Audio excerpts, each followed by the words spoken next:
Bonjour à tous. Pour cet épisode, j'ai voulu faire un petit peu différemment en vous proposant tout d'abord une visite de jour avant de procéder à l'enquête. Alors, je me trouve dans une casemate, ou bien si vous préférez, bunker. Nous sommes en plein dans la ligne Maginot, en Moselle, et je vais vous faire un petit tour des lieux. Nous allons d'abord voir l'extérieur. Alors, pourquoi j'ai choisi ce lieu ? Eh bien, tout simplement, d'abord parce que c'était près de chez moi. Je n'habite pas loin d'ici. Et puis, je me suis dit, pourquoi pas aller faire un tour là-bas. Et puis, j'ai trouvé ce lieu sur Internet. Et je me suis dit, on peut tenter le coup. Avec de la chance, on aura peut-être quelque chose. Voilà. Alors, vous voyez là une première porte. On voit que le lieu a quand même subi d'énormes dégâts. Un énorme trou. Je vais vous montrer la façade avant. Donc comme vous voyez, on se trouve vraiment en pleine forêt. Nous sommes situés entre deux villages. Il y a beaucoup de bruit d'animaux. Donc ce qu'il faudra faire attention ce soir, c'est justement d'essayer de discerner parmi les bruits d'animaux, mais aussi éventuellement les cris qui pourraient être du village juste à côté. Essayez de savoir si c'est l'un ou l'autre, ou bien d'origine paranormale. Il faudra faire la part des choses. Donc voici la porte d'entrée principale. Alors vous voyez que c'est extrêmement sombre à l'intérieur. J'ai pris une lampe de poche, donc ça ira. Je vous montre de côté comment ça se présente. C'est assez impressionnant quand même. Alors le bunker est assez petit, c'est pas extrêmement grand, mais on voit quand même qu'il a subi d'énormes dégâts et donc qu'il a bien été attaqué pendant la Seconde Guerre.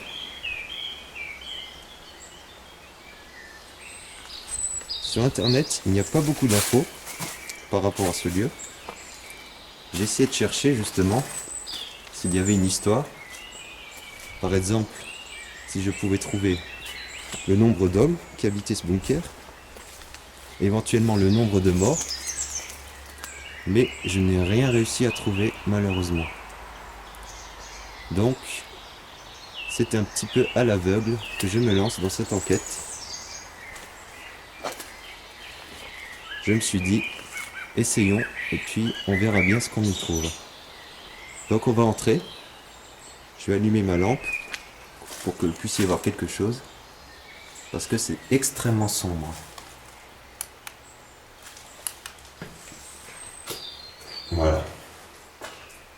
Donc comme toujours, des tags, malheureusement. Donc une pièce par ici.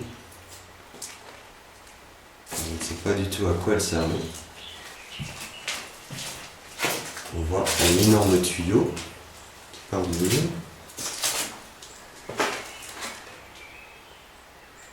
Je me demande bien à quoi ça servait. Un énorme trou. Alors ça, pour en faire un trou comme ça, je pense que ça a dû être un obus ou quelque chose du genre. Parce que sinon, je ne vois pas. Alors j'espère que vous y verrez assez clair. Il fait quand même extrêmement sombre, même en plein après-midi. Donc voici la seconde pièce, assez grande quand même.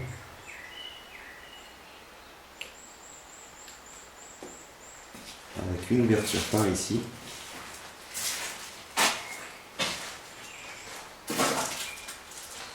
Alors on s'est pris le temps avec Thomas de nettoyer un petit peu les lieux, parce que juste ici, il y avait une tonne de canettes par terre, et donc je me suis dit, c'est quand même dommage, donc j'ai préféré tout nettoyer au préalable, avant l'enquête de ce soir. Donc là, on peut voir ce que les soldats voyaient. Donc je suppose qu'ici, ils plaçaient une mitrailleuse pour dissuader l'ennemi. On va continuer.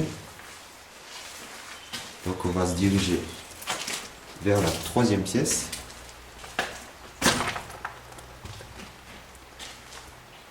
Donc qui ressemble à la précédente. Sauf qu'ici, on a une petite ouverture, comme une meurtrière.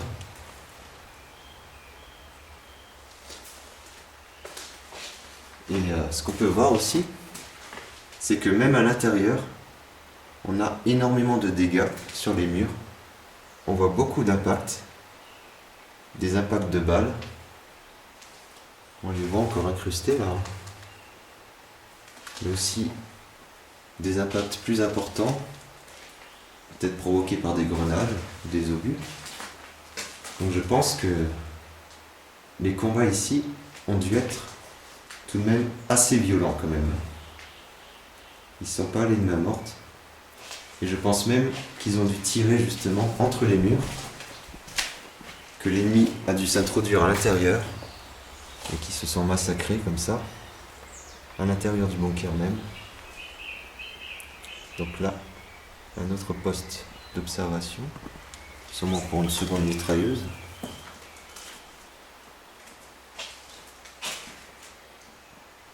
Une porte blindée qui se trouvait ici.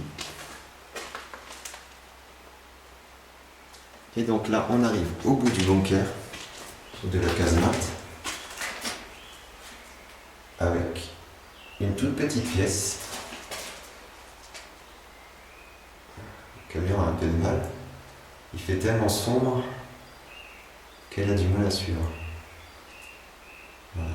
Mais bon, vous en faites pas. Ce soir, j'aurai une lumière infrarouge et il n'y aura pas de souci. Donc, encore une petite ouverture par ici. Et puis une échelle à côté qui mène à une cloche d'artillerie que vous avez vue un petit peu plus tôt au début.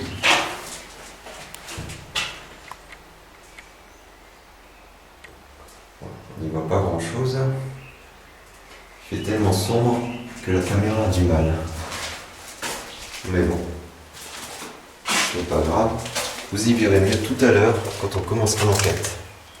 Donc Thomas me rejoindra ce soir. Je ne serai pas tout seul. On va attendre la tombée de la nuit. On va préparer notre matériel. Et puis quand la nuit commencera à tomber, eh bien on commencera l'investigation. Donc je ne sais pas du tout si on aura quelque chose. C'est complètement à l'aveugle que je me lance dans cette enquête. Comme je vous l'ai dit tout à l'heure, je n'ai pas vraiment d'informations. À part que il y a bien eu des combats ici. On voit les dégâts énormes que le bunker a subis.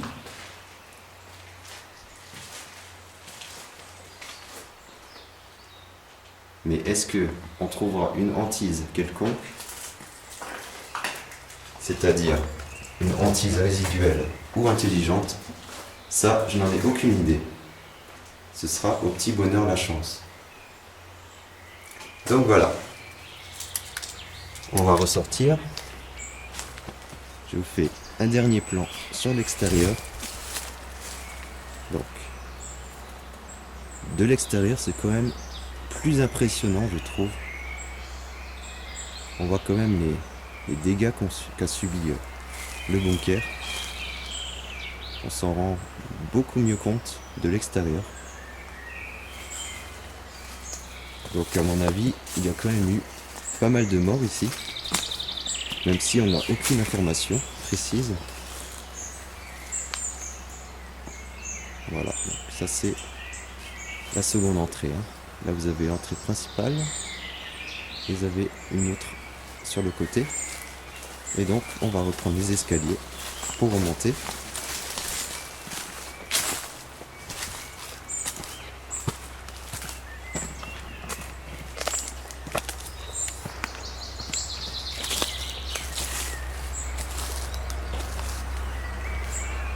Voilà, donc là on arrive au-dessus.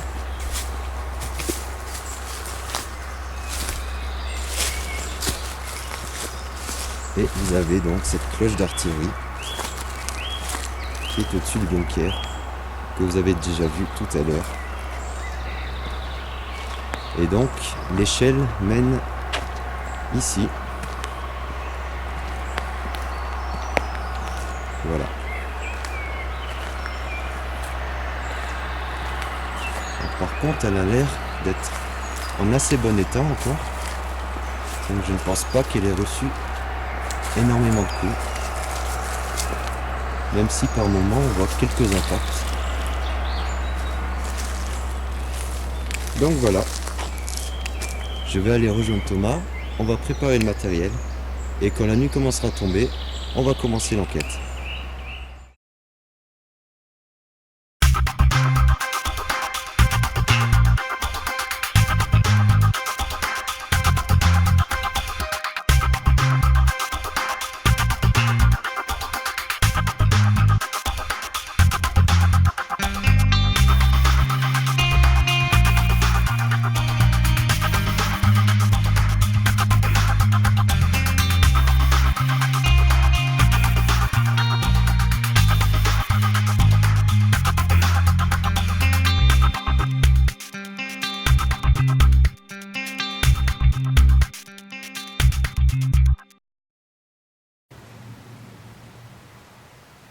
Il y a quand même pas mal de moustiques, hein, de moucherons.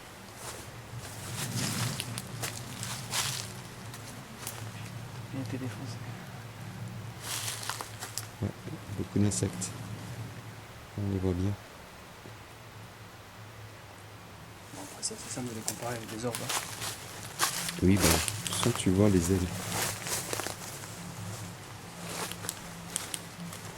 Bon, eh ben, on va entrer. Donc là, deuxième caméra, la JVC, qui filme. L'entrée principale.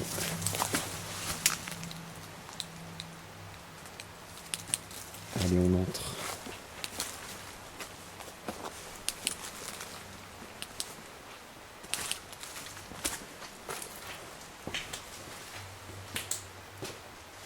Bonsoir.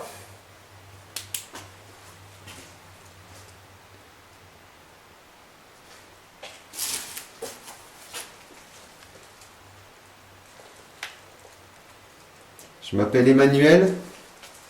Je suis avec Thomas. Nous sommes là pour vous rencontrer. On voudrait savoir s'il y a encore quelqu'un ici.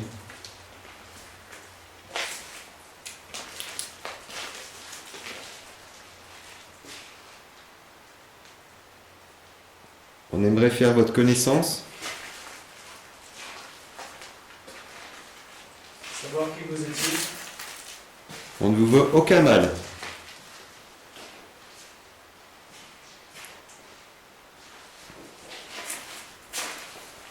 Alors, je vais poser juste mon sac.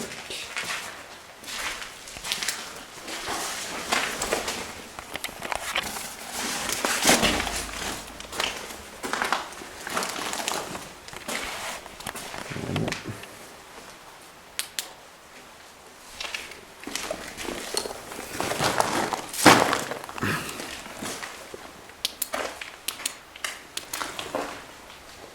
La vue de l'extérieur.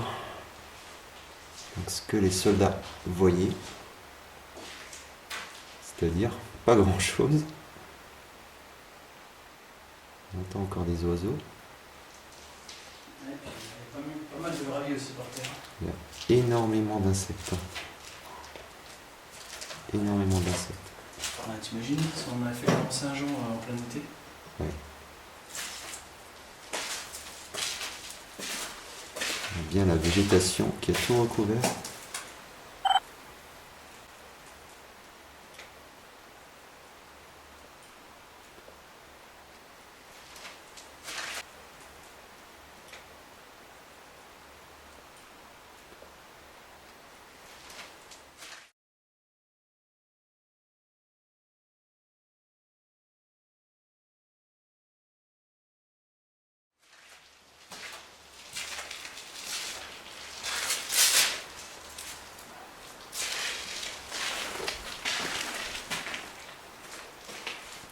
Est-ce qu'il y a quelqu'un ici avec nous?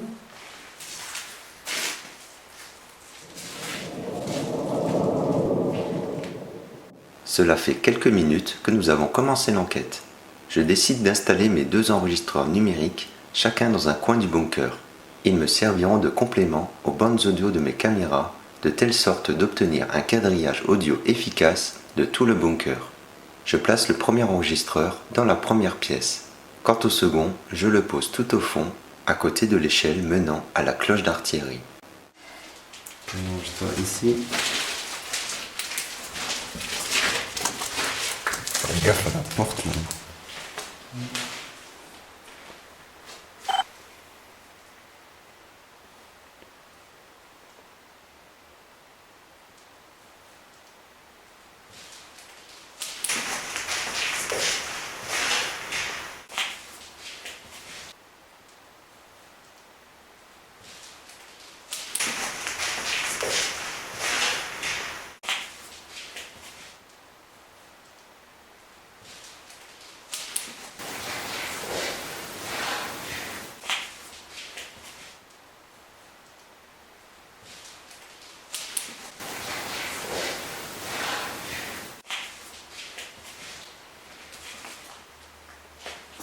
C'est devenu incroyablement silencieux d'un seul coup.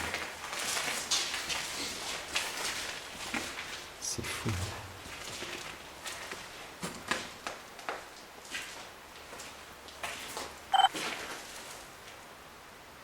On entend encore un petit peu les voitures au loin.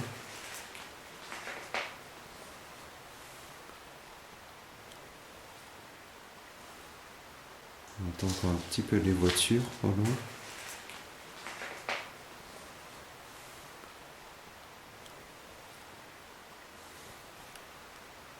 On entend encore un petit peu les voitures au loin.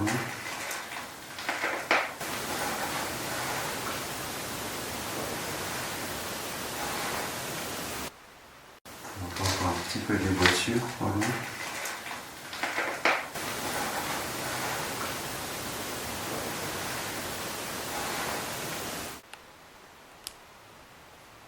Ça c'est rien, c'est la lumière.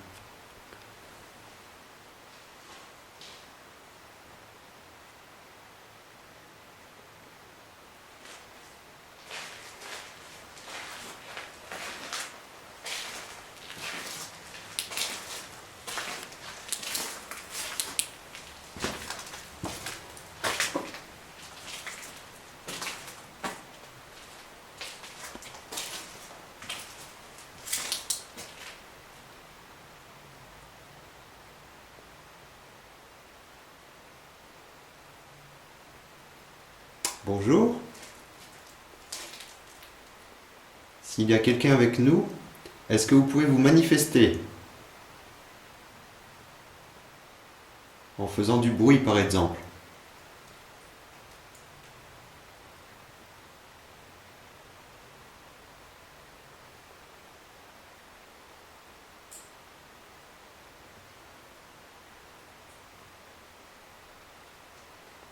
Est-ce qu'il y a encore des soldats ici?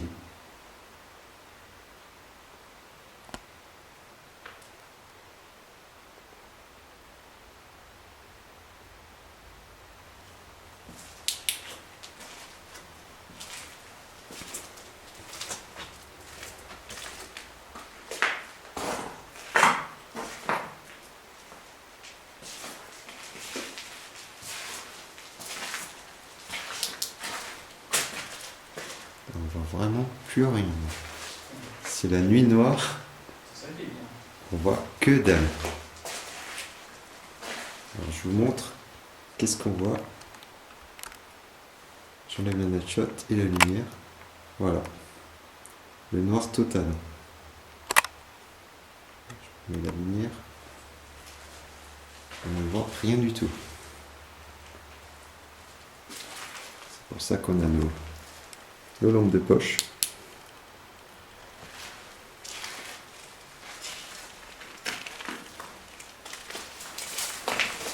On fait un quadrillage de la zone. Voir si on a quelconque énergie. On peut juste éclairer les pieds. Là où je marche.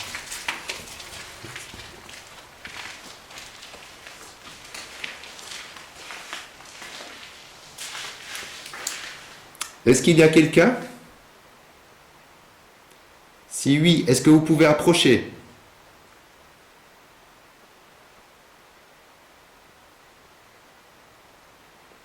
Est-ce que vous pouvez venir me toucher?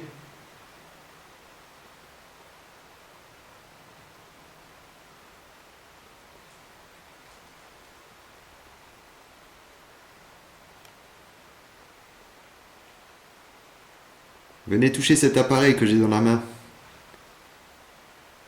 Il nous permettra de savoir si vous êtes là avec nous.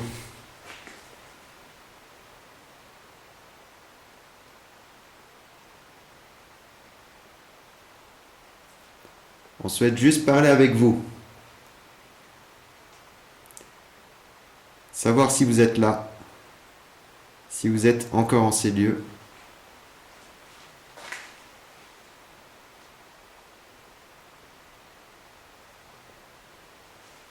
Ceux qui ont survécu, vous pouvez venir nous toucher.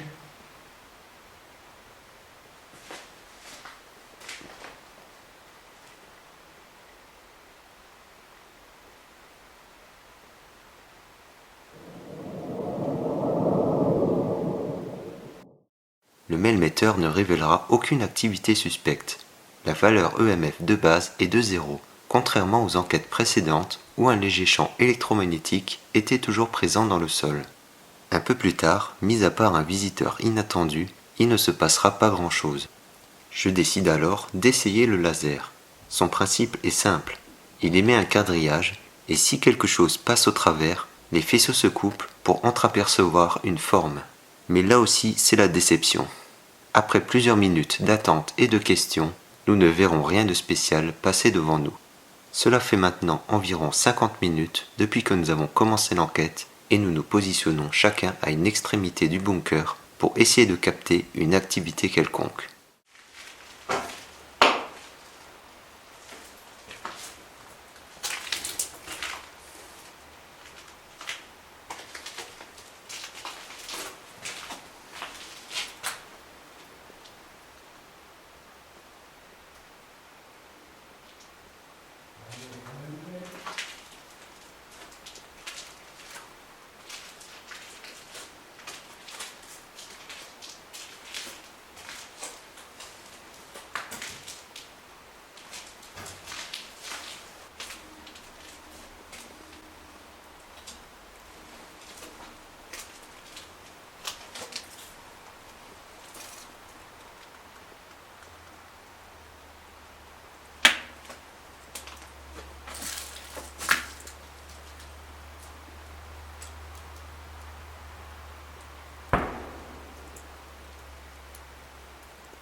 T'as entendu Ouais, j'étais dehors quand ça s'est produit.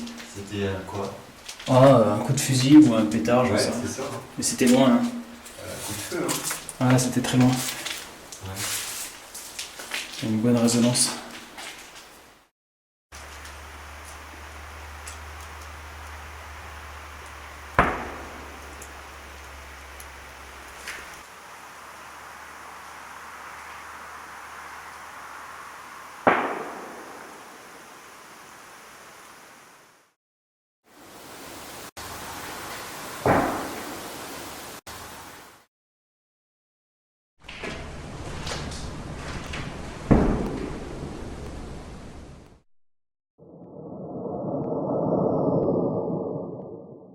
Ce son ressemblant fort à un coup de feu a été entendu par Thomas et moi et a été capté par tous mes appareils. La provenance du son est assez lointaine et constitue ici un problème majeur pour son identification. Il pourrait s'agir bel et bien d'un coup de feu résiduel restitué par certaines conditions atmosphériques précises, tout comme il pourrait s'agir tout bêtement de quelqu'un ayant allumé un pétard, d'un pneu qui aurait éclaté ou même d'un véritable coup de fusil tiré pour je ne sais quelle raison par le paysan du coin. Pour ces raisons, même si le son en question est relativement clair, comme on ne peut affirmer sa nature précise, il ne constitue pas une preuve de première catégorie et je me vois donc contraint de le placer en catégorie B de mon classement. Pendant l'heure qui suit, rien de spécial ne se passera.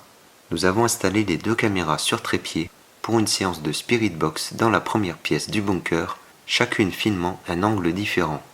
Le passage que vous allez voir à présent est assez surprenant, et même si je ne pense pas qu'il soit de nature paranormale, il vaut tout de même le coup d'œil car il démontre l'intérêt d'avoir une caméra qui enregistre également les ultraviolets en plus de l'infrarouge, car elle va réussir à filmer une multitude d'insectes et d'orbes étranges se déplaçant très rapidement et dans tous les sens, là où mon autre caméra ne filmera rien du tout.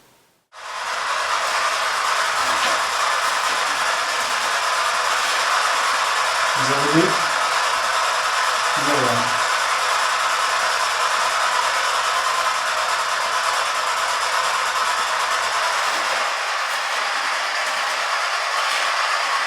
Vous arrivez? Voilà.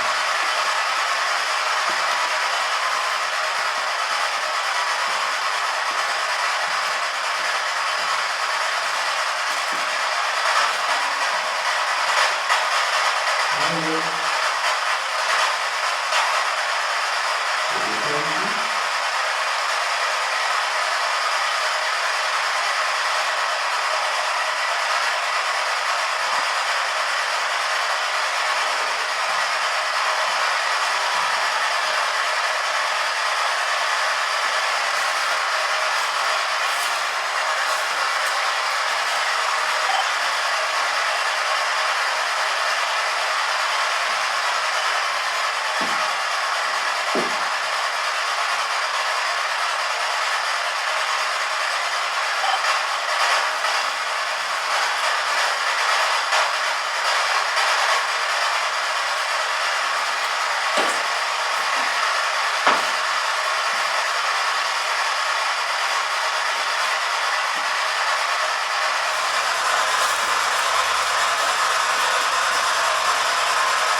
Ces coups qu'on entend sont stupéfiants.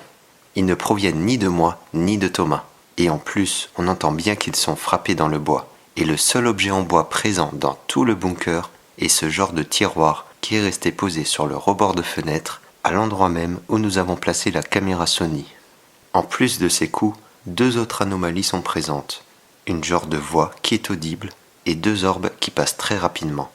Il est également important de noter que ces éléments sont présents uniquement sur la Sony. Autre point positif, Thomas se tient juste devant la caméra, et s'il s'agissait d'un animal, il aurait dû normalement l'apercevoir. La seule explication rationnelle qu'on pourra apporter ici, c'est que les coups portés dans le bois proviennent de plus loin, par exemple d'un arbre. Et c'est d'ailleurs cette seule incertitude qui me force à ne pas classer cette preuve en première catégorie. Et dans ce cas, est-ce que les coups qu'on entend auraient résonné aussi nettement? Permettez-moi d'en douter, Et c'est ce qui me fait dire que nous avons peut-être bel et bien vécu un événement paranormal. Ce passage est donc pour moi l'un des plus intéressants que nous avons obtenus au cours de notre enquête.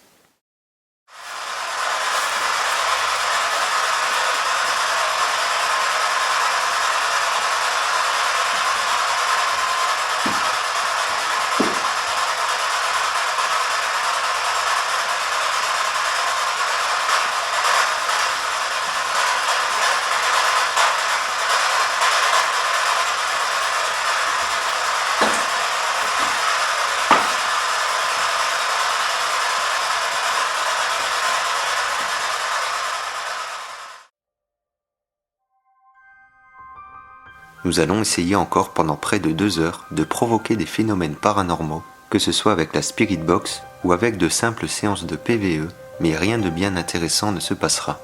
J'ai certes obtenu encore quelques voix supplémentaires, mais elles ressemblent beaucoup à des cris d'animaux. Il n'y a donc aucun intérêt à ce que je vous les diffuse. Au final, je dois vous avouer que je n'en attendais pas autant de cette enquête. Après tout, j'ai choisi le lieu de manière totalement aléatoire. Rien ne me permettait de savoir que j'obtiendrais quoi que ce soit. Je suis donc plutôt satisfait du résultat, même si bien sûr j'aurais préféré qu'il se passe plus de choses. Qui sait, ce sera peut-être au prochain épisode. En ce qui concerne les conclusions de l'enquête, si on se réfère uniquement aux preuves de catégorie C, je serais enclin à dire qu'aucune activité paranormale n'est présente en ce lieu. Cependant, les 2 preuves de seconde catégorie que nous avons obtenues nous laissent entreprendre le doute. Le possible coup de feu entendu est vraiment magnifique. Il est clair et net. Bien sûr, on ne peut pas affirmer à 100% que ce coup de feu est de nature résiduelle, mais après tout, nous sommes en plein sur la ligne Maginot, et on peut donc imaginer que ce que nous avons entendu est bel et bien une restitution d'un coup de feu tiré il y a de ça 70 ans. La deuxième preuve de catégorie B n'est rien d'autre que ces fameux coups frappés dans le bois. Ils semblent vraiment proches de nous et tellement nets que j'ai beaucoup de mal à imaginer qu'ils sont frappés par un oiseau dans un arbre à 10 mètres de nous. C'est cette preuve-ci qui me permet d'émettre l'hypothèse que le lieu présente une véritable possibilité d'hantise. Si c'est le cas, elle est sûrement d'ordre résiduel. Il y a cependant toujours une petite chance qu'il s'agisse là d'une tentative de communication intelligente par une entité souhaitant attirer l'attention. Ce qui est certain, c'est qu'il est difficile, voire même impossible, de poser un jugement définitif à partir de ces seules preuves. Dans tous les cas, ces preuves restent intrigantes et nous donnent toujours plus de motivation à retourner sur le terrain pour essayer d'obtenir un jour la preuve incontestable. Je vous remercie de m'avoir suivi et je vous dis donc à très bientôt pour le prochain épisode.